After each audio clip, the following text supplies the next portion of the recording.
স্ত্রীকে অবহেলা করতেছেন, স্ত্রীকে কষ্ট দিচ্ছেন, আরো বেশি অবহেলা করেন, আরো বেশি স্ত্রীকে কষ্ট দেন, আরো বেশি স্ত্রীকে যন্ত্রণা দেন, কোনো সমস্যা নাই। কিন্তু হ্যাঁ, একটা কথা আপনি মনে রাখবেন, আমার যুবক ভাইদেরকে আমি বলি, স্বামীদেরকে আমি বলি, একটা কথা আপনি মনে রাখবেন, যখন আপনার বয়স যখন লুজ হয়ে যাবে, যখন আপনি বার্ধক্য উপনীত হয়ে যাবেন, তখন কিন্তু আপনার হাতে এক গ্লাস পানি দেওয়ার মতো একটা লোকই থাকবে, যাকে আপনি সবচাইতে বেশি অবহেলা করেছেন, যাকে আপনি সবচাইতে বেশি কষ্ট দিয়েছেন, যাকে আশেপাশের মানুষের কথা শুনে যে স্ত্রীর উপর আপনি দিনের পর দিন আঘাত করেছেন, দিনের পর দিন তাকে অবহেলা করেছেন, সেই মানুষটাই কিন্তু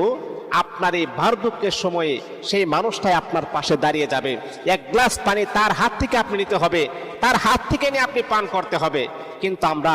সময় মতো আমরা বুঝি না, অসময়ে আমরা বুঝি।